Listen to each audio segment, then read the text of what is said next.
Alright, welcoming in fellow druids. I'm going to have what I'm going to label meta discussion, and this one's going to be on team events. So this video, by the time this video posts, the lists will actually probably already be available for the ATC, and obviously, for example, of other team events, you can go back and look at the WTC, WITC. Sometimes we're looking at a 3-person event, sometimes a 5-person event.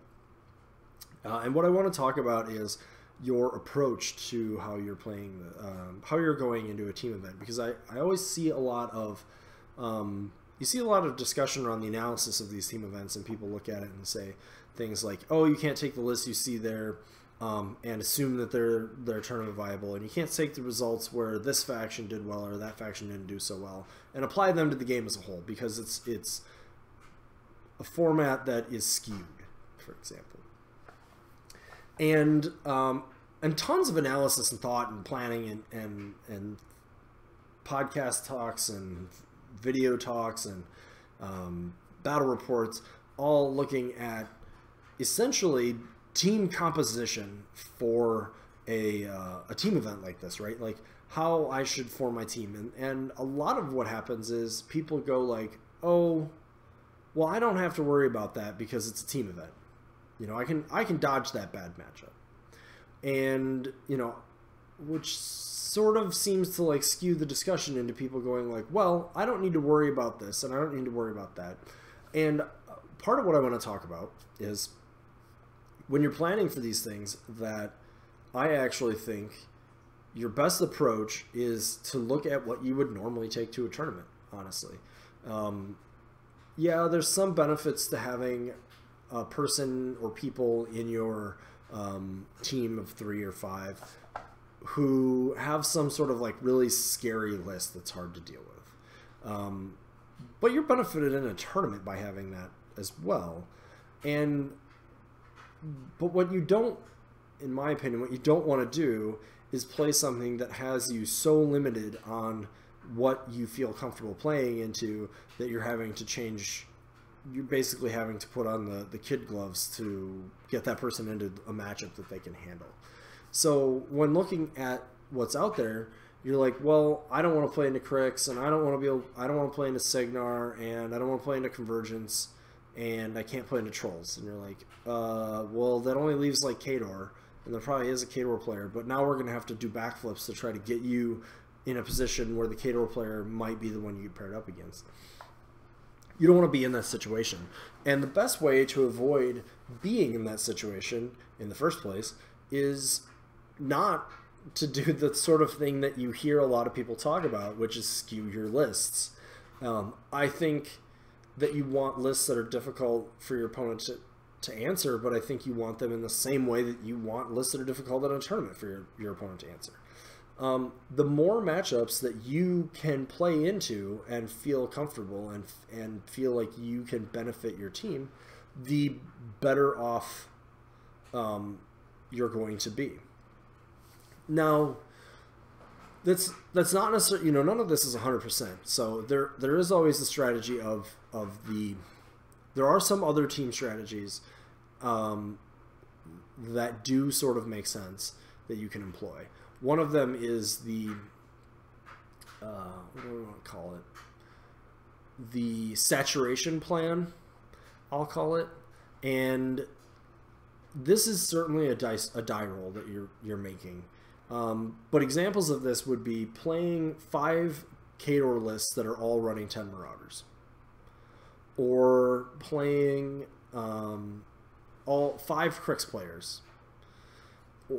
Which was attempted at a WTC, and the results were not great. But you could do, in Mark II, it was discussed to do 5 Trollbloods players who were all playing some variation on the Miserable Meat Mountain, which was basically all 8-wound, medium-based Trollblood heavy infantry.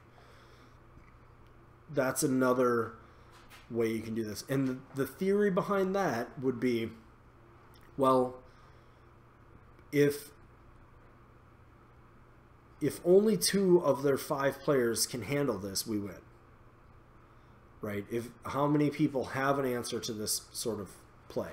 How many things can they afford to bring in their lists or in their lists to take care of this? Now, if we go back to my situation that I mentioned, and you have the tournament lists that you're talking about, odds are good that, you know, right now Crix is very popular, for example. Odds are good if you get dropped into the 5 Crix plan, that 3 of you should at least have the ability to play into that. Or maybe 2 of you have good matchups into it, and 2 of you have average matchups, and 1 is abysmal, right?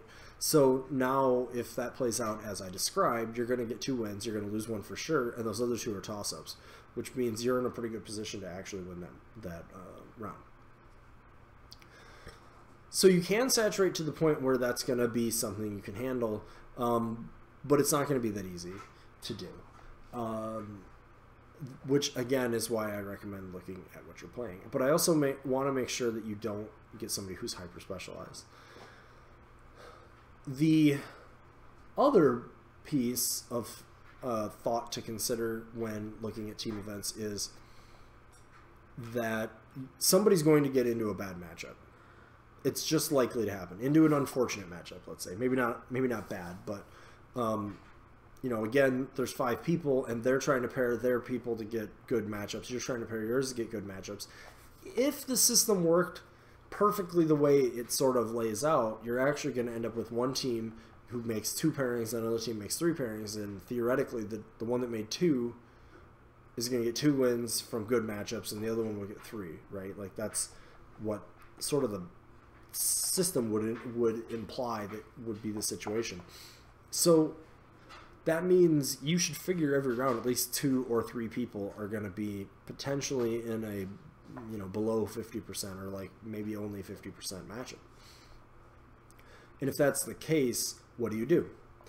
Well, now all of a sudden, again, if you have lists that can handle multiple things, you're going to be eking that percentage back to 50% a lot of the time. The other thing that you want to start doing is really recognizing the ability to go for longer shot victories. I think is something that you want to consider when you're in that position where you have the bad matchup. So now, trying to think of a good example, but you know, if you're the circle player and you get dropped into the Khador armor brick, or you're the Khador player who doesn't have very many magic weapons and you get dropped into the Ghost Fleet player, or something else with Incorporeal, and in both of those cases you're pretty unfavored. Well, if your list has the ability to go for an assassination, even if it's only like a 30%er, right? But if you only have at best a 40 to 30% chance of winning the game if you just play it, well, now you probably are incentivized to try to get that maximum assassination, right? So having a list that has the ability to do something like that is going to be an advantage. Similarly, you could look at that as scenario, right? You know, say you have somebody like Kruger 2, since we're a Circle podcast, but it doesn't do a lot of armor. You accidentally drop it into a lot of armor. Now you're going to want to be able to maybe make a very aggressive play, jamming, etc., for scenario that you wouldn't have otherwise wanted to make. And that's definitely going to be something you're gonna want to consider in that. So again, I'm going to keep this one to a bit of the shorter format, but just wanted to throw out there a few thoughts I had on how you want to look at when you're playing into a team event like that. I do anticipate, I don't know if this will drop before or after I do this, but I do anticipate having some discussion on what lists are being posted that are going to be played at the ATC, which is coming up in Milwaukee. ATC is America's Team Championship, something I am planning to play in. So a little bit more discussion coming on team events, I think, as a result of that. But for now, I will, again, thank you for watching.